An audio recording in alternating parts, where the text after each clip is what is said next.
I started working here in the early 90s. I didn't really understand what it was all about. I attended one meeting and my then registrar said, we don't want to recruit more women, any more women because Mrs. Asma leaves at 4:30 to cook for her husband. That was the first shock I had.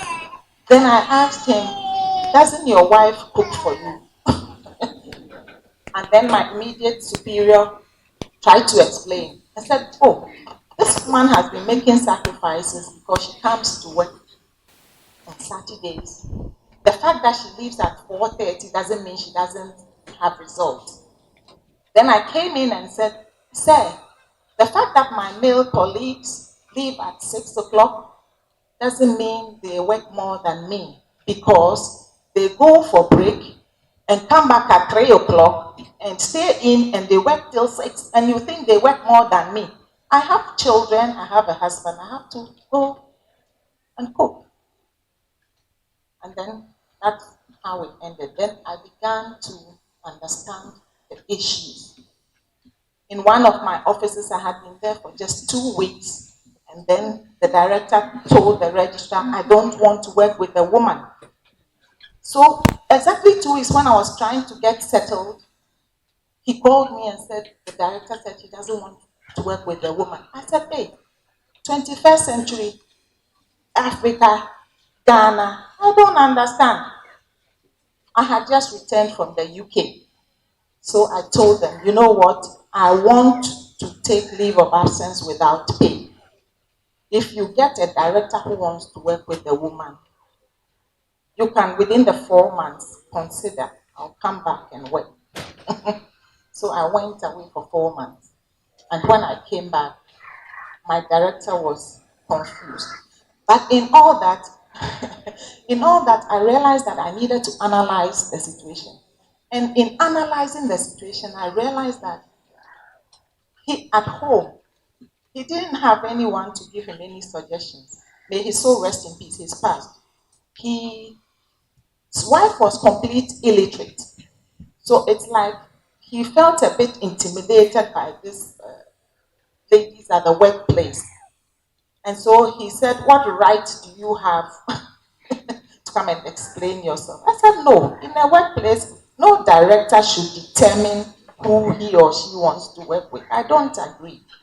In any case, I took my 4 months leave of absence. When I came back, he said, oh, okay, you have to wait a little. We are looking for another place for you. I said, please just make sure that the director wants to work with a woman. I don't want to leave in 2 weeks. And then, so these are some of the issues. We've come a long way since the 1990s. It is a lot better now, but we still have a lot to do. In 2012, I had just lost my husband. And within 5 months, you pushed me out to another office. As for that one, I really opposed. I said, and no discussion or anything. If you had called me, I would say, give me time to grieve. The grieving alone is something. Now you add this to it, and I realized they called all my male colleagues and told them, we want to send you here, we want to send you here, we want to send you here. And nothing at all. So with that one, using the own statutes, I had to write back. I wrote back and forth. It got nowhere. I said, in any case, 5 months, I haven't finished grieving. Because if you had called me, I would have told you that, look, give me time to finish grieving at least 1 year before I go to another office. So these are some of the challenges that we have faced. But in all that, I realized that I needed to analyze their actions all the time to understand. And I also realized that anything that was done for me, I needed to turn lemons into lemonade. So it gave me opportunity. It gave me opportunity to explore. It gave me so many opportunities to even become an international person. Because all these things were challenges for me, and I really needed to get out of it. I said, well, not really get out of it, understand it, and then make good use of it. Thank you. Yeah, thank you for sharing your experience with us. Nti ama ehu dɛ besia ekɔ edwuma mu a wɔn ma ɔkwan koraa biara sɛ ɛbɛpɔ ntɛm akɔnwa ediban ama okunu nti yɛn pɛ dɛ yɛn yɛ edwuma na ebi mu wɔ hɔ mpo a wɔso wɔn pɛ dɛ wɔn besiafo yɛ edwuma baakyerɛ yɛn dɛ sɛ egyina pintin a ebetum ɛne mpanyinfo no akyerɛkyerɛ wɔn mu akyerɛ yɛn nso so dɛ ɔmo boa mmawa ara nso so ɔmo besiafo mpuntum nsɛm no edi mu akɔten kakra. So we'll come to you, Professor Ivy Adjoa. Yeah. I'm coming to you because you are the youngest, not in terms of age, but the youngest in terms of the entrance into this university. One of the interesting things we have noticed with the School for Medical Sciences is high female enrollment.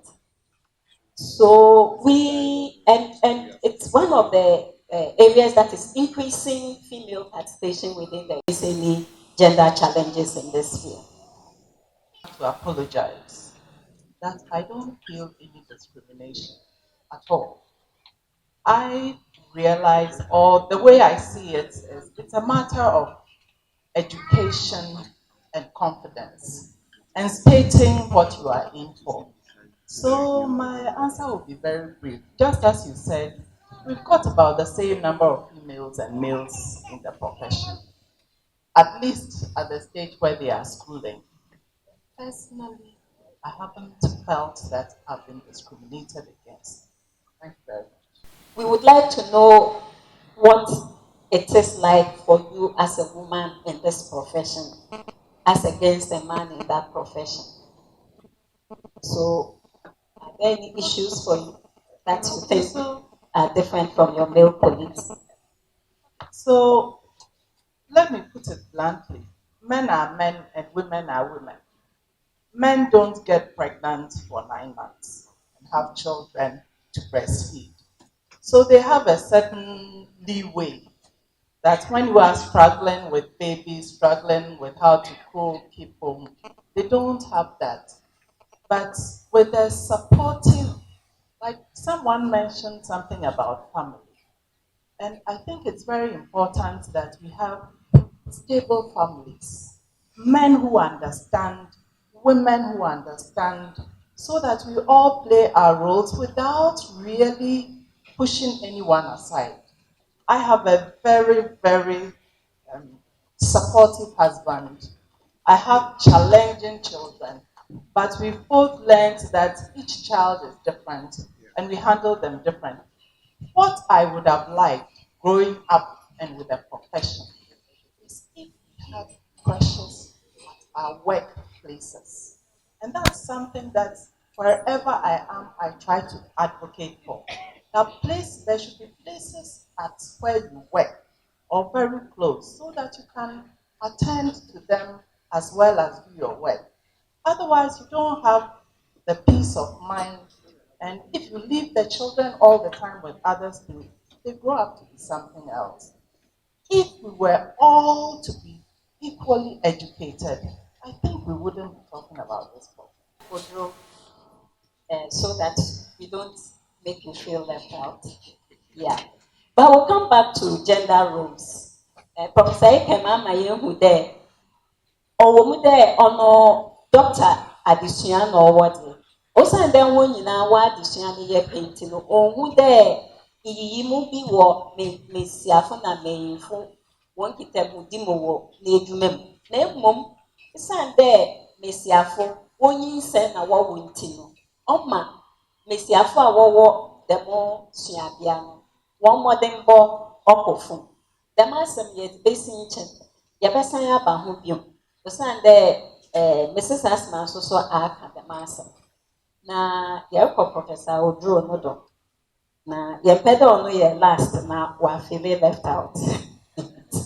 Now, Professor Odro, I'm about to say that, let me mention this. When Cegrrat was set up, there was a director and the staff. There was no space. So Cegrrat started operating in the boot of the administrator's system, and we had to go around looking for a space. He was then the director for Center for Continuing Education, which is now a college. And we approached him.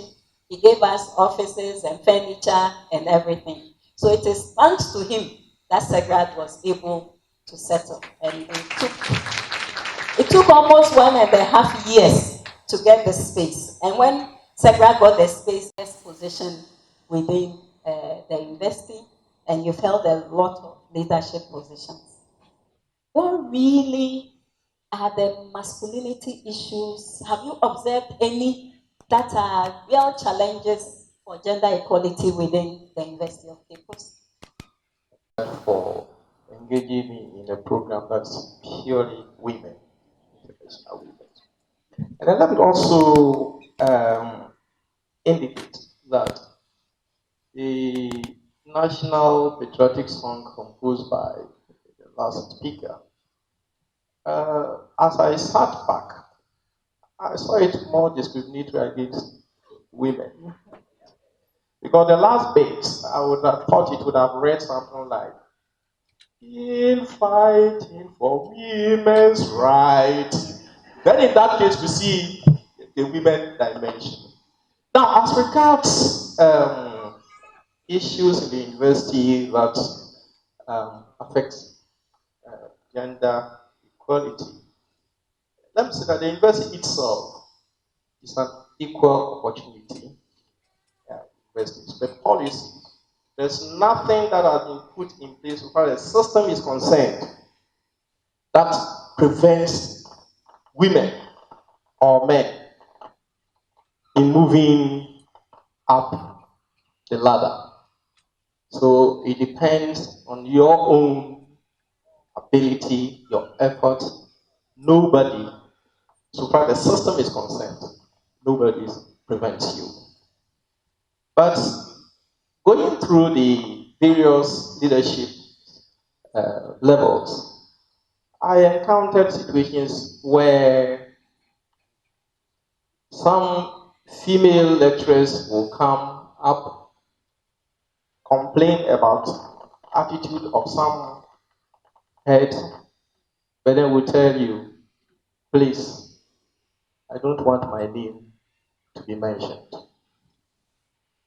They have issues, but they are not able to stand. And in that context, we find that the issue of gender equality in terms of being assertive, being able to point things out, becomes questionable.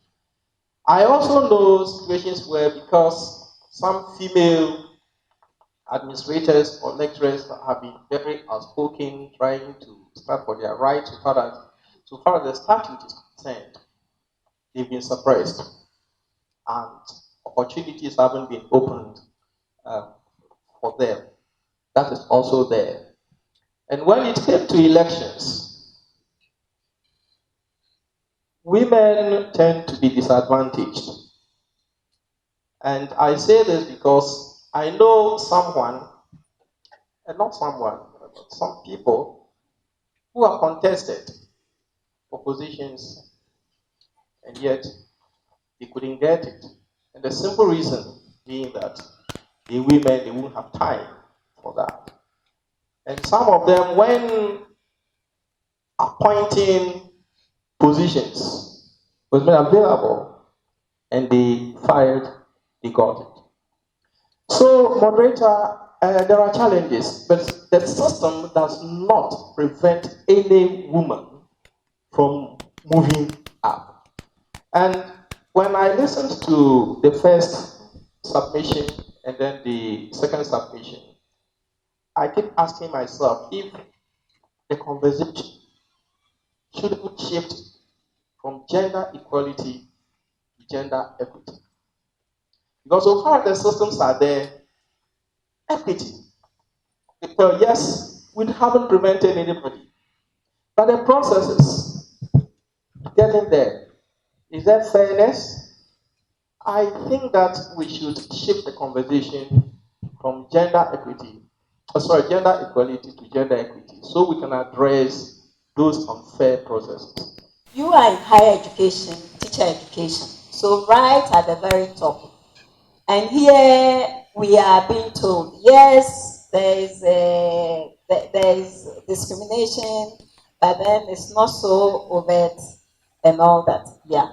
And you've also had the time to operate at different levels. So not just within the University of Cape Coast, but because you also engage in higher education issues, you have a bigger view. We'll be interested in what take you make on the level of gender equality within the University of Cape Coast and even higher education. I would like to start off from where Dr. Drew left off, talking about equity. We are all coming from homes, nuclear families, large families, extended families, and the socialization we've talked about this morning reflects where we are coming from and how we've been nurtured in our homes. Though I side with Auntie Nana's position that our problem is not cultural, to a large extent, you see that the way certain tribes and cultures bring up their own shows up in the workplace. Because everybody in the workplace is coming from a tribe and a home where some kind of nurturing has been done. So, for example, in some end, again, Ojo talked about women being afraid to even talk about discriminations they face in their workplace. And I go with that as well. And because of that, I wouldn't even like to say this is from my home, or this is from my office, or this is from the university. But for Joy knows that even at a board meeting, what you say goes out in the next minute on text message, you know. So before the meeting ends, somebody out there has heard about what you said and is taking you on. So these are real issues that make it even difficult at this forum to talk about some of the experiences one, has in office. I may have some of my colleagues here, and maybe before I leave here, it will be out there what the head of department said about his colleagues. Nevertheless, let's talk about the premise I started on, where we are all coming from. So if you are coming from a home where a woman doesn't speak after a man, or you are coming from a home where a man will say, for example, I only want you to listen. I don't need your opinion. And then you go to a workplace to meet similar men who may come from such homes, such backgrounds. When they speak, a woman should not express alternative opinion.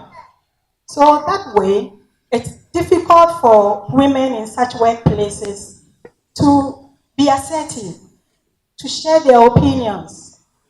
Many times at meetings, when I joined my department, I would keep quiet even when I have, something to say. And many people think I'm that quiet. I don't like talking. If you give me the chance, I'll talk. But I look at the environment and look at where it will land me, what I'll say, and where it will land me before I make my contribution. But by dint of hard work, I will say, I found myself in being the head of department, the first female head of department. And I'm surrounded by men because at the moment there is no female senior academic. There's no even senior member, let me say, be it administrative or academic in my department. So I find myself surrounded by men at all my meetings, at our daily deliberations, everything I do at the department, I'm surrounded by men. But over the years, there is one thing I know has happened to me. I don't remember I'm a woman. When I get to certain fora, I don't remember that I'm a woman. And especially in the work that I do now, I don't remember that I'm a woman. I ask myself sometimes, am I the one doing this? Am I the one saying this? Am I the one having been able to come this far? It is only when that realization comes that you see that you've been working with men all along. So yes, the discrimination is there. Sometimes you can't speak your mind. Sometimes you can't show what you are worth. And sometimes you get suppressed. But I use those opportunities. Again, I pick anti-moderate words. I use those opportunities to get into my small corner. And that's why I have come this far. If you don't want me, I create my space. So I create my small space, write my papers, do things that will bring me up so that I get to a position where you can't do without me. So this is where I am, and I think that is what I can say today. I'll start by saying something I saw some years back where I used to work. The first time I saw a secretary with a child at her back in an office, I actually respected the person in that office. To be able to tolerate a secretary coming to work with their child. For me, that also meant that the secretary was able to do her work despite the child being at her back. Although it looked odd, I really respected the gentleman. Since I've been here, I've seen it a lot. And honestly, sometimes it gets in the way of work. Because some would actually lay a mat in the office and put the child on it, which really doesn't augur for a good workplace. So I think together with the circular that came, they ought to provide a place. I sat in a meeting where teachers who come for upgrading, with over the period, we've had teachers we label as untrained teachers program. So they come with their families. And at a senior management meeting, it was proposed that we should find places for the nursing mothers. And, they come with attendants. And that senior management meeting was held within UCC, where that proposal was made. We should make places available for nursing mothers, their attendants, and their babies, so that the mothers can concentrate on their studies. So it's strange that when it comes to our own level here, such a thing has not been taken up. But we see to it that it is done out there, colleges of education, where we have teachers undergoing training. So I think that we should attach the same seriousness to this in the workplace if we believe that equality of men and women will be an advantage to the men more than the woman herself. Then I think the environment that will make the woman bring up the best should be created for us. 2 years ago, when I came back from abroad, I realized that we needed a creche on this campus because people had to go out and send their children, and they were always late for work. It affects productivity. So I wrote a proposal. I got a lot of resistance. I wrote a proposal that we needed to have a creche, and it went to the development committee of the university. They came to do inspection, and today we have a creche. We started with 2 children, now we have 300 children. And I feel very proud when I go there because break time, I can see some of the workers going there to breastfeed their children. And even though I didn't benefit from it because my children were grown by that time, I am so happy when I go there and I see these mothers who go during break time to breastfeed their children and all that.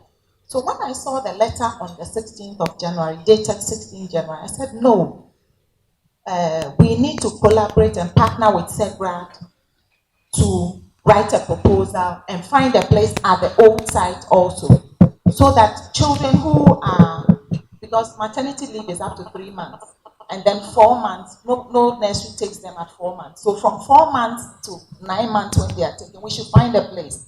Because these mothers close at 12. So that from 8 o'clock to about 1, they can be there. Fortunately, I have been having some discussions, and I think I'll talk to the director later. We have discovered a place at the old site. So we need to put a proposal up so that we can have just from 8 o'clock to 1 o'clock. So at 1 o'clock, you pick your child and just go home until the child is 9 months and ready to go to school. So these are things that we have been having a series of discussions about, thinking about. And your suggestion that the conversation should move away from equality to equity. In terms of equality, everybody has been offered employment to work at the office.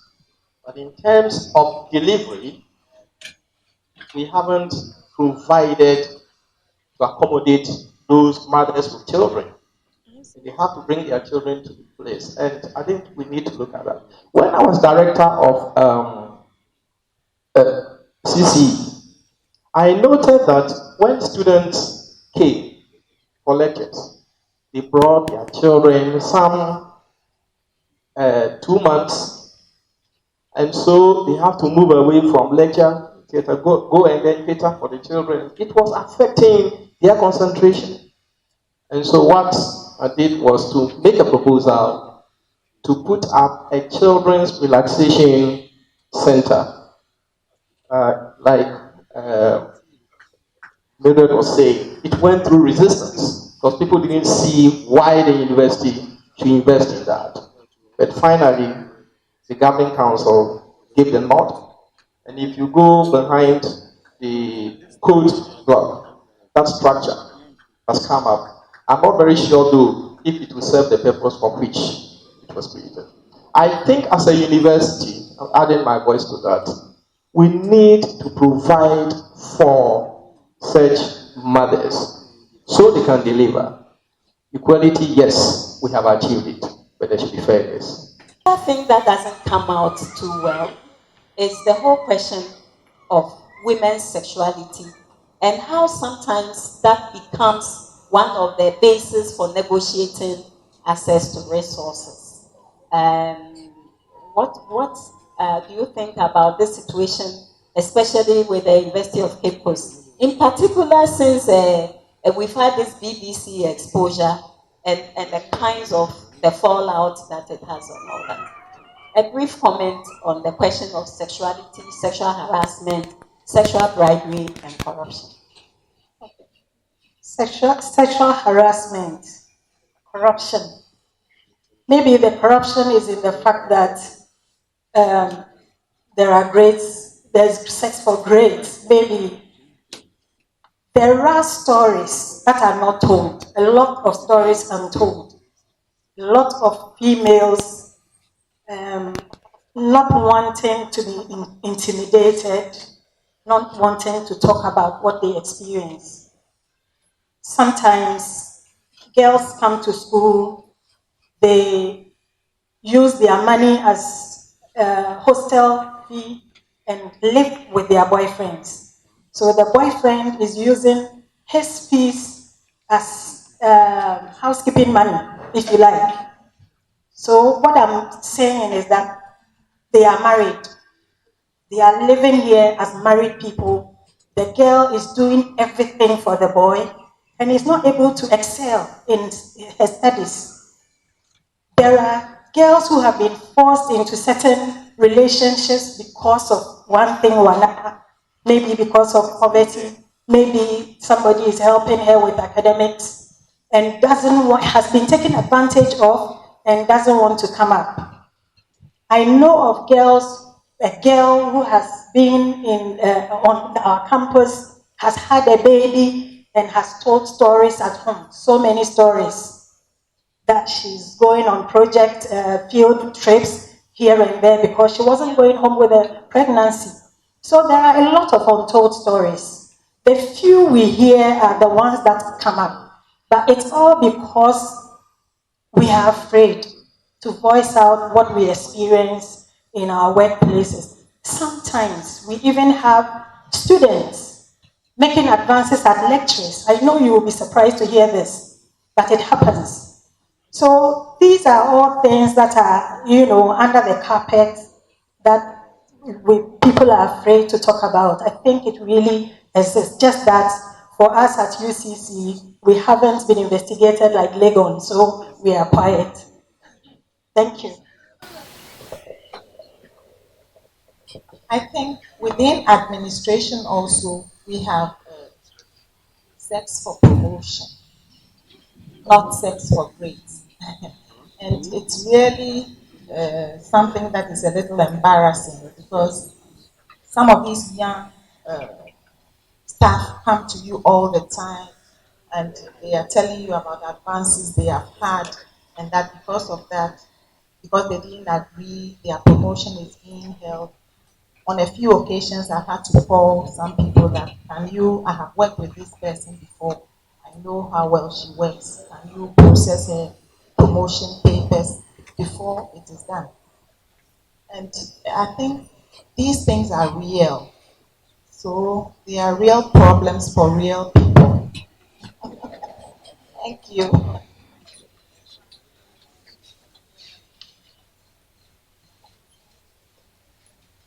About the sexuality. Issues of sexuality and how it affects learning.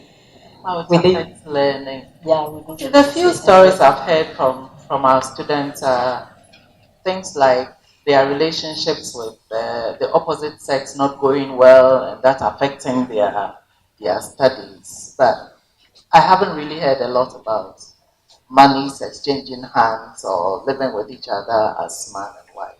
I haven't heard much about that stuff. Yeah, sex for promotion, sex for grade.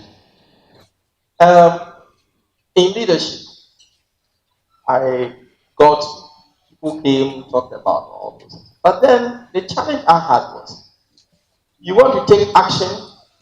No, Debbie, we don't want to. And so that makes it very difficult for the university. The university has policies against that. And I like the jingle that is currently going on ATL FM, educating people as to how they should go about all those things. And so, until people are bold enough to come and say that this person has done that and I'm prepared to do that, it will become a hearsay.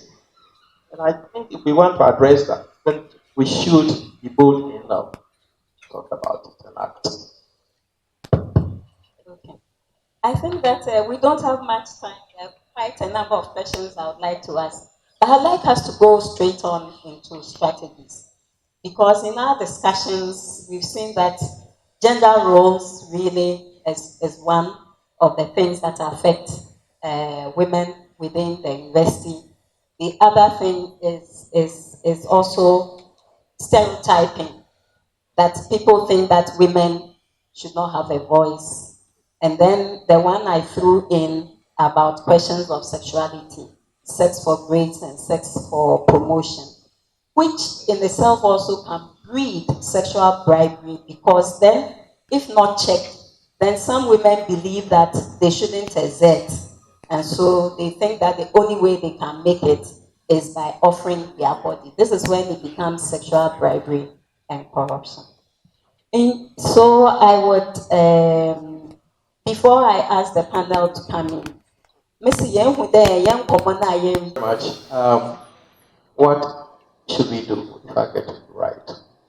I think one of the things we should do is to create opportunities that will make more women occupy leadership positions. And I say this because I am strongly convinced that issues like corruption, greed, these things will be minimized if we have more women in leadership positions. And my reason is, you see, men are attracted and influenced by what they see. Women are influenced by touch. Men do not have control over what they see. Because wherever it is, you can see. And that can influence your thinking and your reaction. But it will be very difficult for you to get access to a woman to touch in order to influence that then you are also someone. So the temptation of influencing men to engage in corruption is higher than women. Aside, you see the issues of corruption that comes up. More men are involved in that compared to women. So leadership position. My second one is men should not be afraid of supporting their wives to move up. It should be it's something that you commit yourself to. I have experienced it. When your wife is helped up, it reduces your burden and makes a home very lively. Thank you. Women should even understand leadership. They should understand what leadership is in the first place before they decide to take up that space. And also talking about another strategy, we have talked about babies. What about the young, the pupils who close from work? They've also been stopped from coming to the offices. Now, when you go abroad, they have after-school clubs. Can we engage some of our retired teachers to engage them in all sorts of things? We have a music and dance department here. We have theater studies. Can we engage? These after-school clubs are also very useful. So it means we take care of the babies and we also take care of the pupils, and then our problems are solved. We'll be able to stay in our offices and work efficiently and effectively. Mentoring. I was mentored by men to get to where I am. Some men in the university noticed that if I was helped as in coaching, something good could come out of me. So that's how I managed to get papers written and get promoted. I believe that we women can also find people, early career women who we can mentor. For example, if I have matured in the way I write and the way I attract maybe research projects, it should be possible for me to bring other women on board to coach so that they can also start, I write with them, I show them the way to go. I introduce them to my network of research collaborators and so on, which is something I've started doing actually, and I think it's yielding some results. So I believe that mentoring and coaching is also another way to go in helping other women to come up. Add to what has been said already is there was a point about females not being able to voice out their issues or the problems they are facing. I'm not sure whether Cegrrat can take that up and create space to encourage everybody to come and talk about whatever issues there are so that there will be an outlet as well. Thank you. Association of University Women, we have been doing some work in the communities around us. We have been writing proposals and they've been supporting us with some money to help the villages around us. So, Binaroy Partners for International Development have been helping us. We have been helping the girls in the villages in reading competitions, public speaking competitions, and especially the girls in sciences. We've been having competitions and open day for them. And it has been working. One of the teachers told us that when we had the open day for the girls in science, said, since we started these things, we've done it for 3 years now, the pregnancy rate has reduced in the village, because she said the previous year they had 9 pregnancies. By the time we brought them there was only 1 person. And what we did was we took them to the various laboratories in the science to do basic experiments in the sciences. And we got the postgraduate people to be mentoring them. So these are things that are helping. If the communities around us are also benefiting from our education, then our education doesn't become a private good. It becomes a public good. You have been here a while. What are the things? Are there any strategies that UCC has engaged in terms of gender equality that you think is making things different? Have you observed any changes? Say that when I got here, things were this way. Now, younger people don't have to face that. Is there anything you want to see? You have observation? I'm not sure I've observed any such thing. Your influence is great. Right from the years of the Garden of Eden, women are power.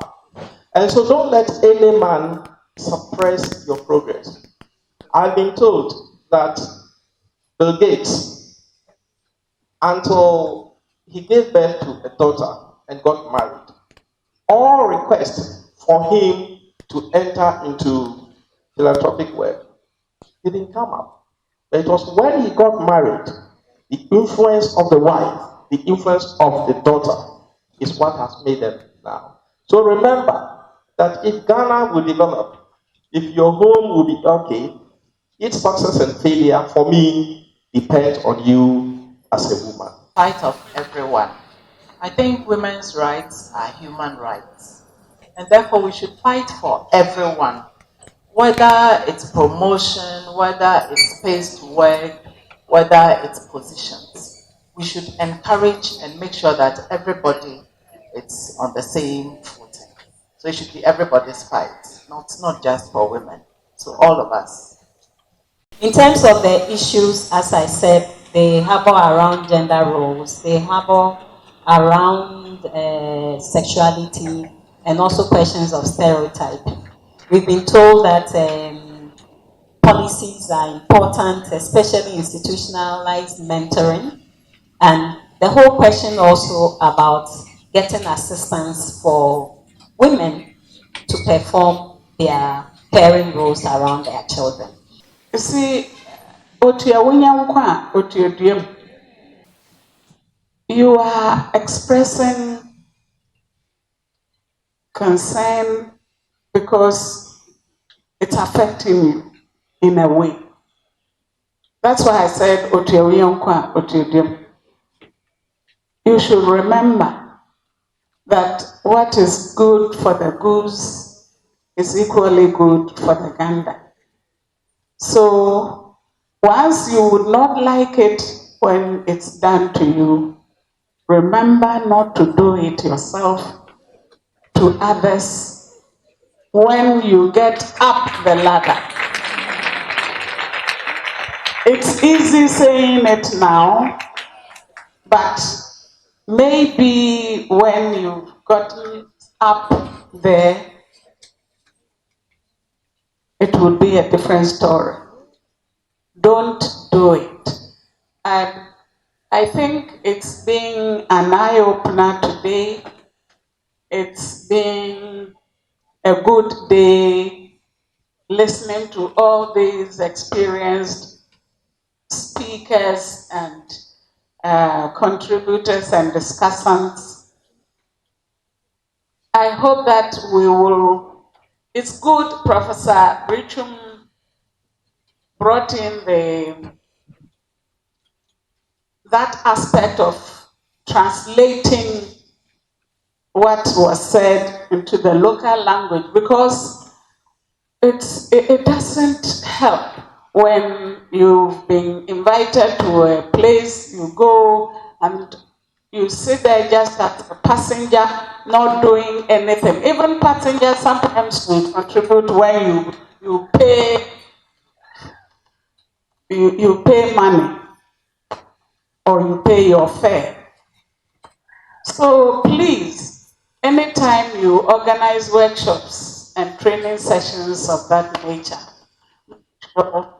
you get somebody to at least sum up what had been said to the local language, so that the people who had not been privileged to be in our shoes would also understand, would hear what had happened at the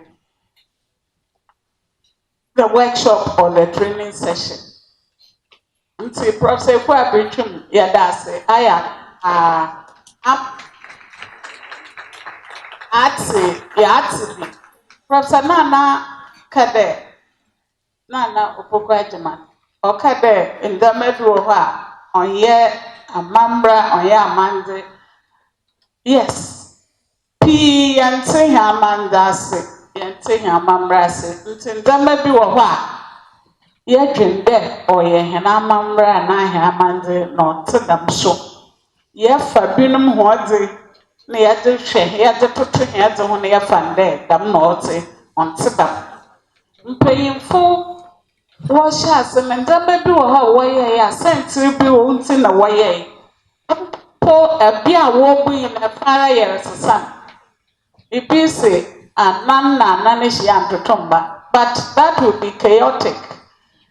Ano na ano means dialoguing.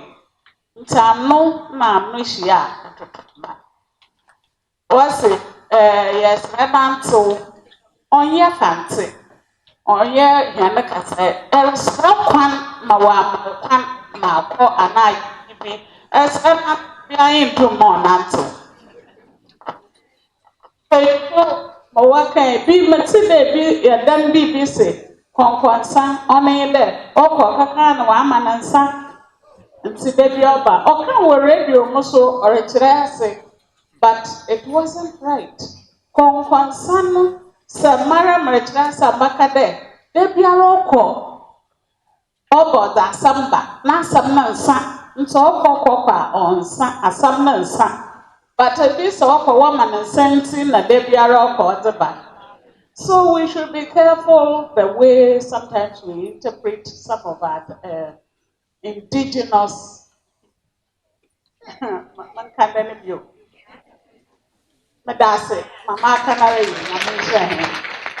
brought women together in Cape Coast for International Women's Day. And I believe that gradually through this, we're all going to make some impact. This morning, we've all learned a lot. One thing for me that stood out is that nobody is born a woman. You are first a girl. And as a girl, you have to go through socialization to become the woman you want to be. And the kind of socialization we give our children as women, because we've also realized that the roles, it is our responsibility, key, to raise the children. So what do we expect to see in our children? That is what we should inculcate into them. It's the same way nobody is born a man.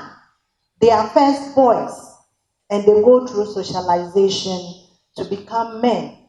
So what we don't like in the current generation or the past generation, we should be able to work at it as women, raising boys to correct those notions.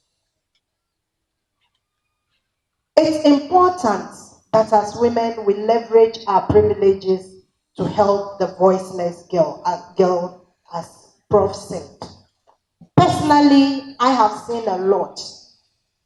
Within the last 3 years, I have seen girls from village schools who have come to Wesley Girls because of mentorship. We have one now, this year she's gone to Wesley Girls because of this mentorship program we started. We have some who are actually doing science at Infantiman Girls because of mentorship. And so mentorship is very, very important if we can get our girls to understand what is at stake in the current generation and in the generation to come, and for them to assert themselves. I would also want to say that evidence is very important in the gender equality work we are doing. If we can measure progress and we can achieve more results. And that is where I am excited that Cegrrat and academia has so much interest. As Doctor said, we cannot speak without evidence. And those of us in the area of advocacy, evidence will help us to understand even where we are coming from, the culture, what has changed over the generations, and what best we can do to correct those things. And so I will encourage the academia to work together with all of us, men, women, boys, girls, so that we can also document certain things that will be a guiding principle for all of us to advance in the fight for gender equality. And where we need to put equity measures, we are able to put it there so that we can all advance together. For my young ladies, I will say that you must be assertive. At every point, you must know your worth. And if a lecturer wants sex for grade, and you know your worth, you can stand on your worth and be assertive. I have gone through it. I have told the lecturer that all my lecturers know me. They know my capability. So if you try, you will be in trouble. And when he sees me working here, he will pass there. Yes, because all my lecturers know me. And so we must learn to be assertive. We must learn to understand who we are, accept our potentials, learn, so that we have the evidence. I have learned, I have written my paper, I have confidence in what I've written. And so you cannot do anything. And so I would like to say congratulations to all of us on this day. We pray that next year as we meet, each of us, whether students, lecturer, any of us here will pick a poor girl and mentor that girl. And when the girl achieves something, we can pat ourselves on the back and say, I've done for one girl. Thank you very much.